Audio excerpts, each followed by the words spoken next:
And now just a word of introduction to our guest this evening. In your handout, you'll have a chance to see the background and credentials of Rabbi Dr. Zola, who comes to us from his leadership of the American Jewish Archives in Cincinnati. So I won't take more of his time by reading it to you, but just a note to say that in addition to the credentials that recommend a teacher, there's the kind of credentials that come with certificates hung on an office wall or lists of publications and big, thick CVs that are handed out in professional settings.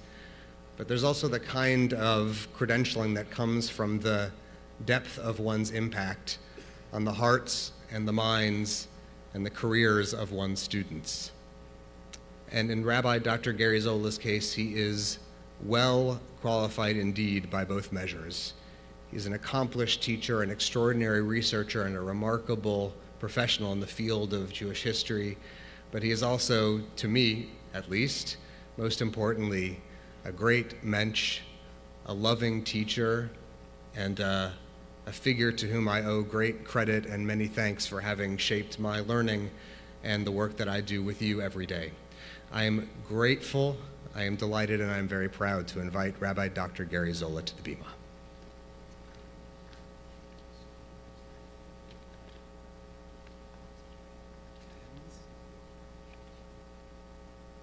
Well, Shabbat Shalom, everybody. It's really such a great honor to be back again in this historic congregation. I'm not a stranger to this community, and yet it is always really a great thrill to be in this remarkable pulpit. Now, in light of the fact that I am a clergy, as you heard, a member of the clergy, I don't mind beginning by saying, before I speak, I have something to say.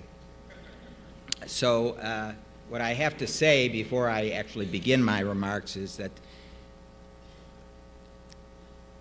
I think that it is, in fact, this may be the most important thing that I say all evening. It's relatively easy, I would think, for a person like myself to come into a city to speak about a topic that I have the opportunity to study in some great depth. In my particular field, I literally sit in the repository where all the research material is there. For heaven's sakes, I don't even have to go look for it myself. I can have people bring it to me. So it's relatively easy for me, hopefully, to sound at least moderately intelligent from the pulpit. But the greatest and most important, the most significant work is not the work of a visiting fireman. That is the work of your Klei Kodesh, those who are here with you day after day, week after week, year after year. Those men and women, your religious leaders, who are here to give meaning to our lives, to help us celebrate, as we're doing tomorrow with Isabel and Samantha, to help us on difficult times. It's one thing to come in and give a talk that you're familiar with. It's an entirely different matter to be well prepared week in and week out to teach something new, because when you're in one place constantly, you cannot give the same talk again and again. And that is a challenge. And this year, it so happens, we're marking the 200th birthday of Isaac Mayer Wise, the founder of the Hebrew Union College, the founder of the Union of American Hebrew Congregations, now the Union for Reform Judaism, the founder of the Central Conference of American Rabbis. And it was his vision. He was the one who was committed to the idea that unless we create American educated rabbis who understand how to touch the hearts and the minds of American Jews, we cannot depend upon the European yeshivot to touch the lives of our people. We owe them a great deal, and I just want to say, not in response, certainly not a quid pro quo for the lovely introduction that Rabbi Hayon just gave, but it's so heartening for me. I'm sure there are many of you in the congregation who are teachers, to spend your days with students who then go out and are so remarkably accomplished, like your Klei Kodesh, like your religious leaders. I'd like to say words about each and every one of them at length, but Rabbi Hayon did give me a time limit, so I'm going to proceed. I want to thank them very much for honoring me this evening and inviting me to be with you. Now, I'm looking out into this crowd, and I see that I will not have to define or explain who Johnny Carson was. That's not always the case. Sometimes I have to educate a younger audience and let them know about whom I'm speaking. And I used to watch Johnny Carson in high school and college, and I remember that I was always a treat when Milton Berle was a guest on the Johnny Carson show, and he'd always have a few good lines to deliver. And one of my favorite is when he told Johnny that he had come a little early to the West Coast because he always likes to visit homes for the aged, cheer up people who are elderly. He says, I had a problem, though, today. He said, I decided to walk in and cheer everyone up, and I saw that there was a woman sitting off to the side, and no matter what I did, I couldn't get her to smile. So I was just determined to brighten her day, and I walked right over to the lady, and I put my great big Milton Berle smile on my face, and I said, hello, ma'am. You know who I am, don't you? And immediately her face brightened, and she looked at me right in the face, and she said, now, don't you worry, young man. If you don't remember who you are, just go over and talk to the lady behind that desk. She'll be glad to remind you. Well, that hopefully humorous introduction leads me to a more serious point, and that is that the historical enterprise, the effort to reconstruct our past, is an antidote to the malady that one might describe as collective amnesia. And of course, many American Jews suffer from this condition. We do not know who we are. And it is an undeniable fact that an understanding and an appreciation of our past always serves to stimulate our collective memory. The past can remind us of who we are. Now, this year, as you've heard already from the rabbi, Emanu of Houston is commemorating its diamond anniversary. 75 years ago, in 1944, more than 200 men and women participated in the organization of this distinguished congregation. In describing their hopes and dreams for the congregation's future, the founders insisted that they were searching for, quote, a fuller fellowship in worship, a deeper sympathy with the household of Israel, and indeed with all humankind. Now, Emmanuel's pioneers wanted to create a more vibrant Judaism. They wanted to do so here in Houston. And they left a record. They described the excitement they felt from those early days. They did so in very colorful, even exuberant words. Building Emmanuel was, they wrote, the fulfillment of a dream, a vision. It was an adventure in religion. Now, it's hardly an exaggeration to assert that Emmanuel's founding rabbi, Robert I. Kahn, remains to this day the most eloquent and articulate voice that has endured from the congregation's very beginning.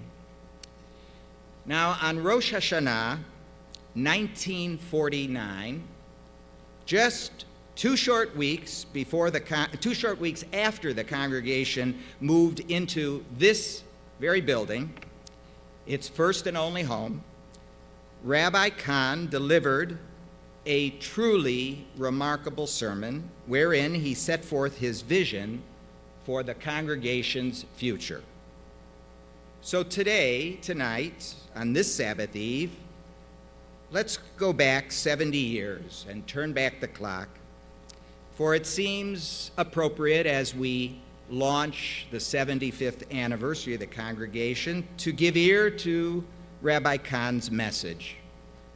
He informed his listeners that if they aspired to have their congregation fulfill its raison d'etre, the real reason it was created, then the congregants and the rabbi would need to imbue this new congregation with 3 vitally important qualities. First, Rabbi Kahn reminded his listeners that Emanu would always need to possess the resources of a storehouse. In other words, Emanu would need to serve as an entrepot, wherein Jews could safely preserve, and I quote, all that has taken place in the history of our people, along with the luminous insights of our Jewish spiritual giants from all ages. In order for the synagogue to become a storehouse, the rabbi said, it would always need to be well stocked with, quote, memories of our immemorial history, 3,000 years of memories, of dreams, and ideals. Now, in addition to envisioning this congregation as a storehouse, Rabbi Kahn reminded his people that night that their new synagogue should simultaneously become and remain a blockhouse. Now, those of you who don't know what a blockhouse is, that might be described as a safe house. In other words, Emanu should strive to become a sanctuary, a safe haven, whenever its members face life's most difficult opponents. As Rabbi Kahn averred that evening, the synagogue should be a place where, quote, people found strength in the dark hours of humankind's nights. So he urged his listeners to fashion the synagogue into a safe haven of comfort. Let it be a citadel of caring, a mainstay of succor and reassurance. Emanu, he taught, should strive to become a blockhouse to which its members would always be willing to retreat, quote, when all else was lost, but the strength and security that is available only within these very walls.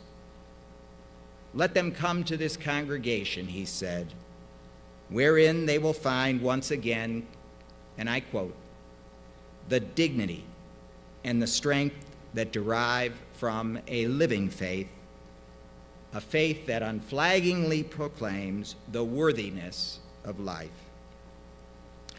And last, in addition to being a storehouse and, of course, a blockhouse, Rabbi Kahn entreated his listeners 70 years ago to make this synagogue into a spiritual powerhouse, a powerhouse of human life that produces the moral energy the world needs as fuel that will light the lamp of truth, that will fan the warmth of religious fellowship, and that will stoke the flaming ideals that transform society.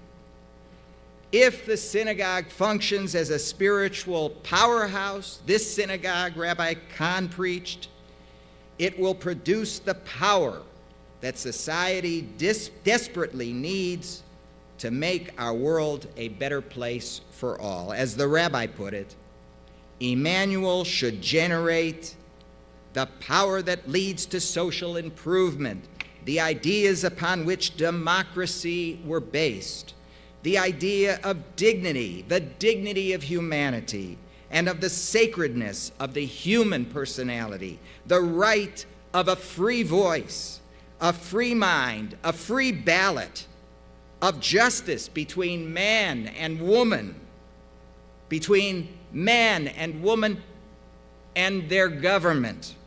Whence came the motives for all of this? To set the world afire against the social abuses of slavery, peonage, racial discrimination. All of these, he said, all of these have come from the teachings of our faith, both as we have taught it and as it has been taught by Judaism's daughter religions. Those words were written 70 years ago. So if this congregation, he said, could generate spiritual energy, it really would one day become a powerhouse of human life. And spiritual electricity, he predicted, would run into the home in order to transform the home with high morality. It would run into the schoolhouse to remind us of the value of truth. And it would run into the courthouse to remind us of the ideals of justice, and even into the market house with its message of integrity. Well, friends, this week's Sidra, this week's portion, is Parashat Tetzaveh. Tetzaveh comes from the book of Exodus, and in the very first line of this portion, our forebears were instructed by the text, Laha'alot ner tamid, to erect an eternal light. The documents tell us when this congregation was dedicated 70 years ago, that is, this building, that eternal light was the beginning of the dedication, just as that commandment is the first religious ritual described and commanded in this section of the Torah. And there is an often quoted Hasidic commentary on this particular commandment about the Ner Tamid, the light, the eternal light, that suggests that every Jew is potentially the incarnation, the literal incarnation of the Ner Tamid. Because when we take our Judaism seriously, then we, like the wick of the Ner Tamid, we ourselves become, if you will, the conduit of the energy which travels from the pure oil, which is, of course, our noble heritage, our past, our legacy, running through us to the light, which then becomes the eternal light, the light of the world. As the Hasidic master wrote, quote, "The souls of Israel are the wicks that convey oil toward the light." Well, this then is our mission. For 3,500 years, we've been trying to shed light on our ethical heritage, on a world that, as you know, sadly, is too often overwhelmed by darkness. Isaiah's famous injunction is our touchstone. It's no accident that it appears right here on the wall of the sanctuary.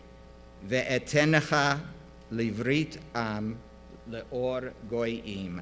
I have made you into a covenant people so that you may become a light to the nations.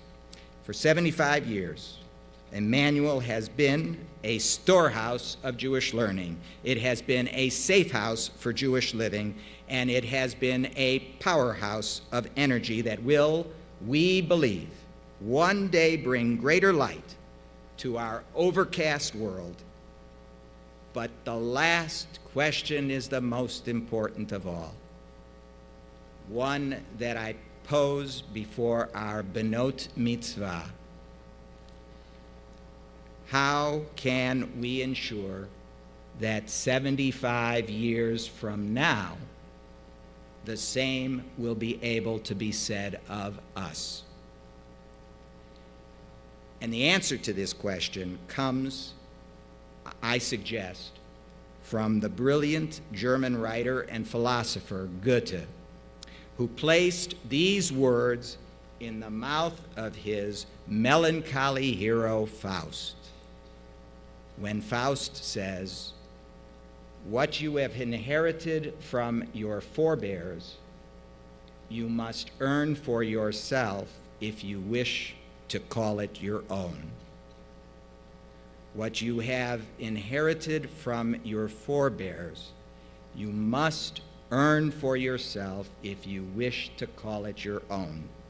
75 years from now, Samantha and Isabel, when others have come forward to take our place, and you will be standing where I'm standing, there will be people, I promise you, who will be searching through the American Jewish archives for profiles of courage.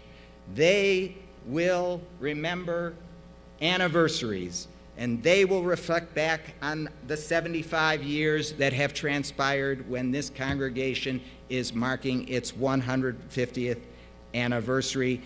And all we can do is say that if we take the gifts that have been given us from our forebears and we take pride in the courage that has been given us through their good acts, the blessings that we all enjoy as a free right sort of handed to us in our cradles, how else will they be able to respond except to say, those people didn't just talk about the past, they made history. And it is likely that no one captured the essence of my exhortation more briefly and more eloquently than David Ben-Gurion, the first prime minister of Israel, when he said, in a different context, but the point is the same, Ben-Gurion said, "We Jews must never, never live in the past, but the past must always live in us." Shabbat Shalom.